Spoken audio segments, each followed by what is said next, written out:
มือหนึ่งกับสองมือสวัสดีพี่น้องทุกคนเนาะวันนี้เขาก็จะพาพี่น้องไปโลป่าอีกแล้วเนาะป่าทางนี้เขาก็บ่คุ้นเคยเนาะแต่ว่ามีที่บ้านก็จะพามาก็เลยมาเนาะ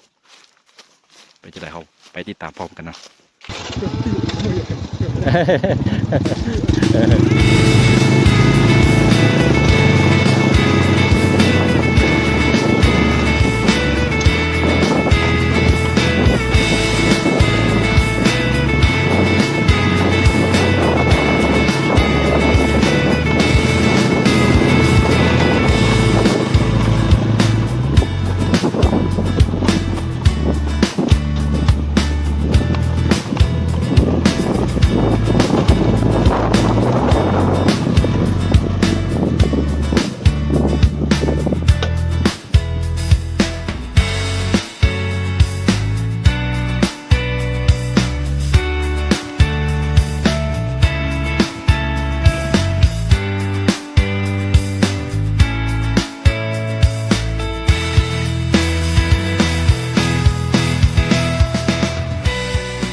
ตะกันมา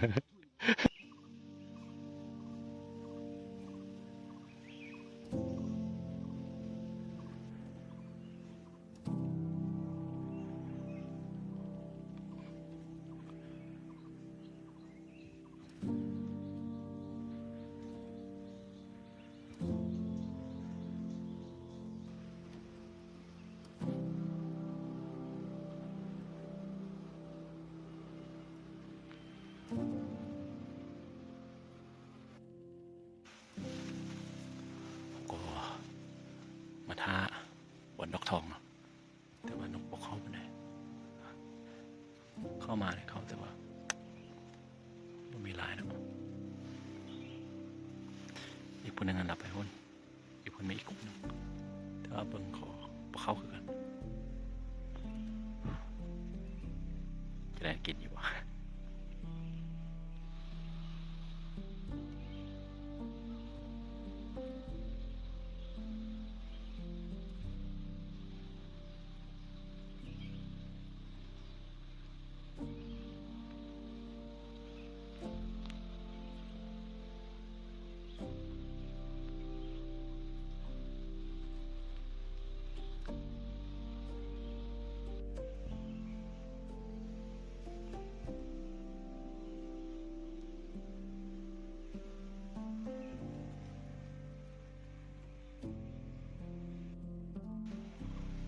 จังหวะเขาก็จะไปซอยอีกคนหนึ่งเนาะคนหนึ่งเราก็จะกินข้าวนะว่าช่วยเราอยากกินข้าวเนาะอ้วนมาถึงสนัดยักษ์หน่อยที่เบิ้ล5-6 ตัวหรอ6-7 ตัวหรอปิง6-7 ตัว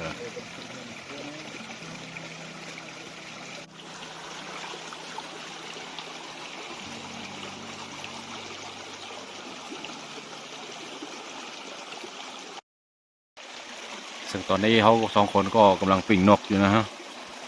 อ๋อเบิ่งนกครับไม่ยิงมือ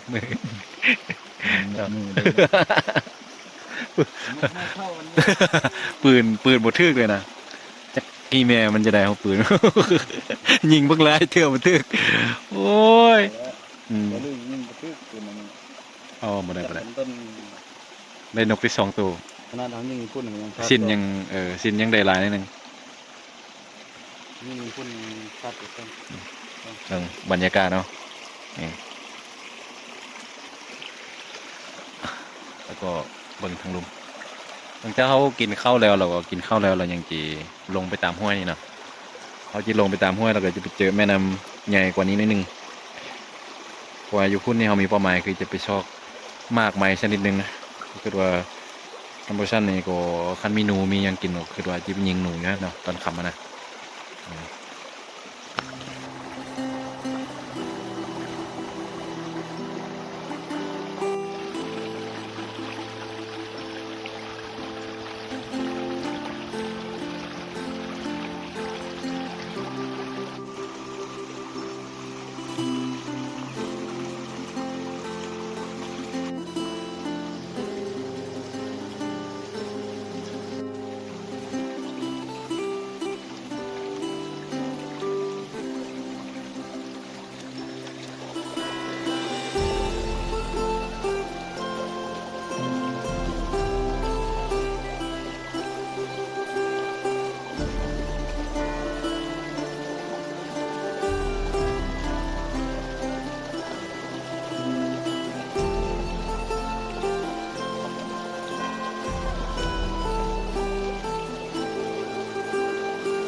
มานี่นี่เอามาเยอะ4-5 ตัว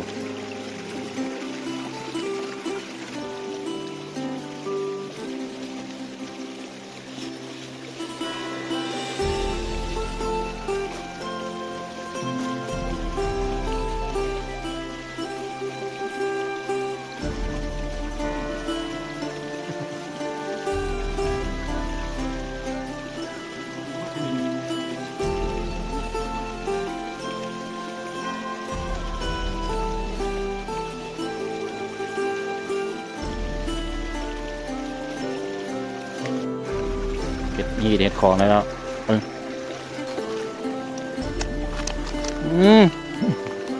วันนั้น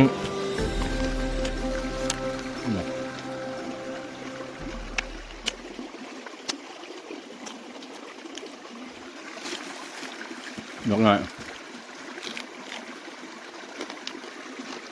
ว้า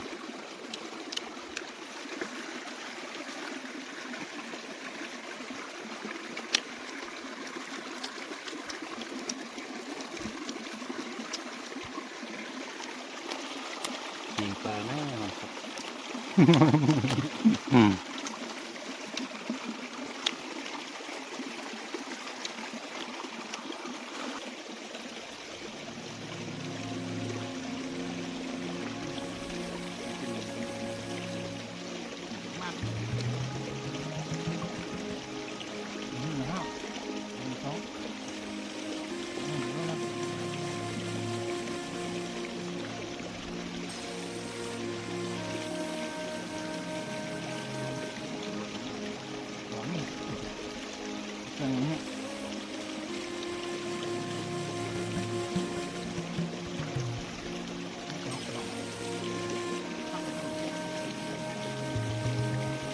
ทำเยอะนกทำเนาะแต่มันต้องมาทำเยอะ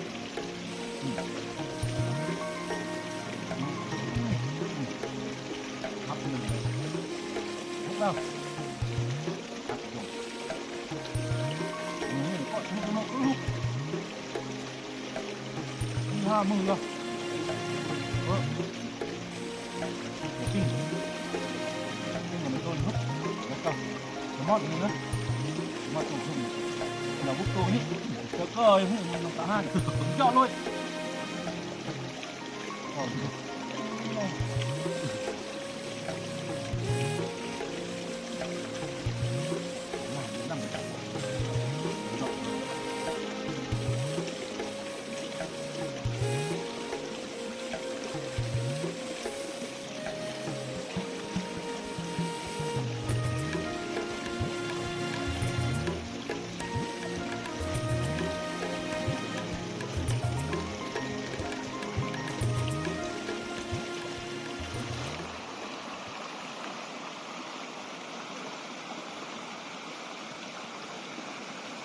ฮอดบนน้ำใหญ่นะ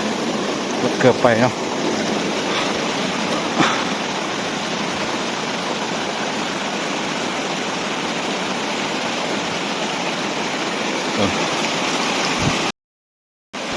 ก็บวนธรรมดา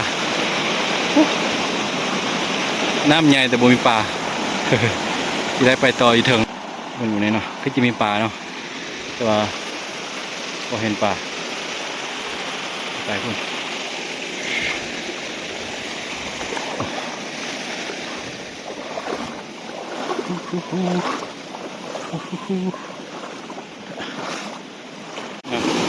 เดี๋ยวมาแล้วเพิ่งทางที่เขาจะไปผมยากไปก็ได้แล้วนะ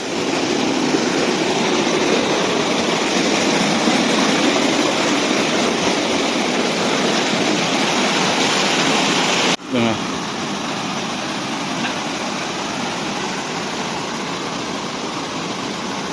ทางไปก็ได้ละโว้ย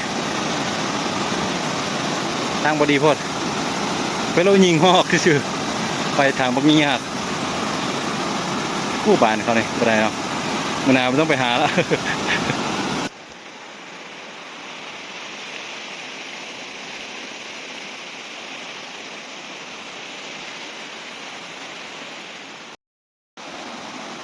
เพื่อมาซอกหอก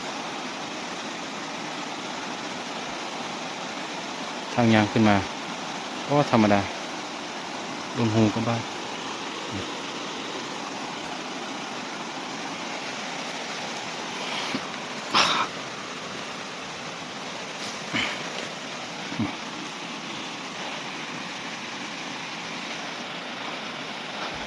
กันที่ซอกได้ซ้ำนี่แต่นี่มาฮอดก็เกือบจะฮอด5 โมงแล้วแล้วฮอกอีกเลยตายเลย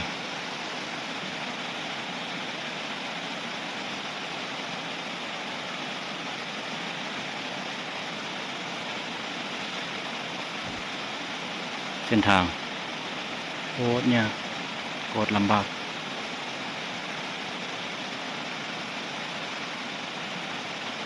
จะบ่มาจากเถื่อเนาะยางในทางมือเลยยางอยู่ทางมังหินตีนจะมาเจ็บหมดเกือบยาง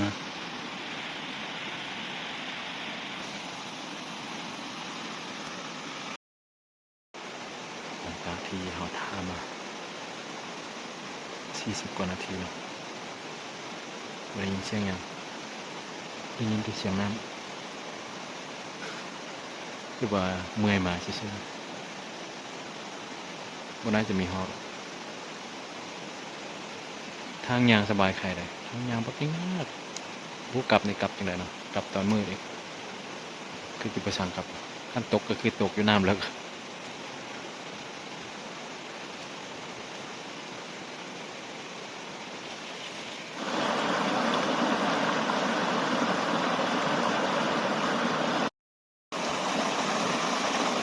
ซึ่งตอนนี้เขาก็ลงทางแล้วนะลงทางผู้หนึ่งไปใส่เนาะ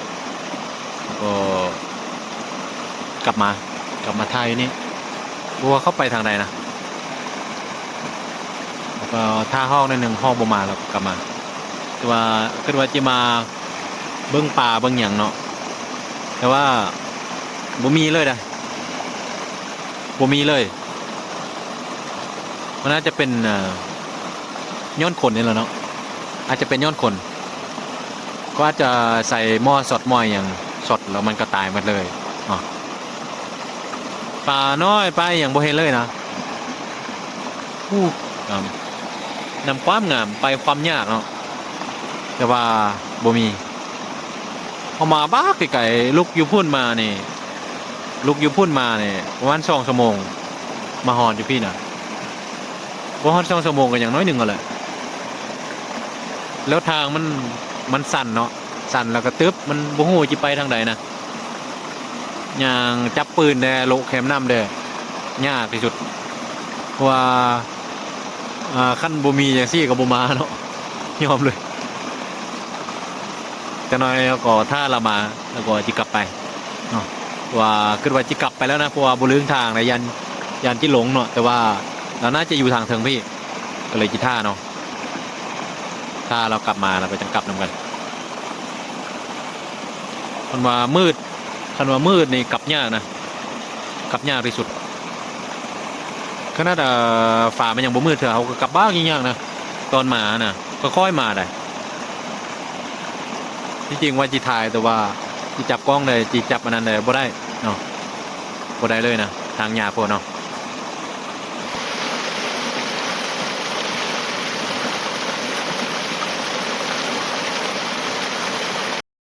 ฝ่าเริ่มมืดละแล้วก็ผู้หนึ่งกันยังบ่มาเขาก็คือแต่จีลงทางแล้วเดี๋ยวนี้โอ้ไปทางไหนละเบิ่งโอ้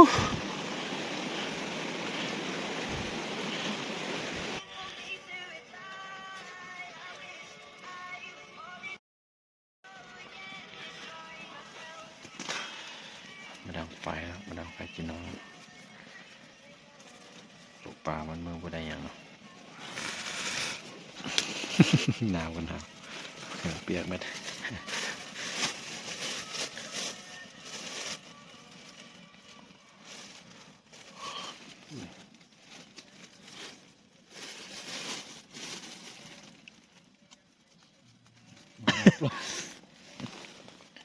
มันเป็นไอ้มุ่นหนึ่ง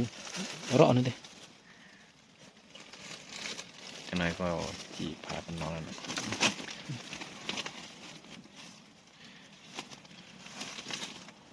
ตอนนี้ก็ตื่นแต่เช้าเลยเนาะคือว่าจียิงนกยิงฮอกแต่เช้าแล้วก็จะเมื่อบ้านเนาะเพราะว่าวันนี้ยิงนกก็บ่ได้เลยเนาะก็เลยจะมายิงตอนเช้าแล้วก็เมื่อบ้าน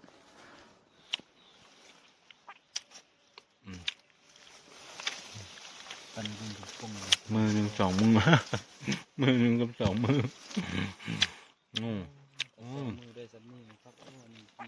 ธรรมดา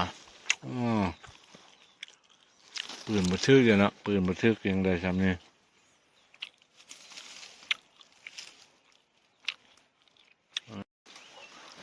เมื่อมือนี้ยังไว้กินข้าวอันนี้ข้าวเหลือเมื่อวานนี่แห้งหมดละกินแล้วพอจะห้องท้องก็กินเมื่อไว้ยังกระยามัน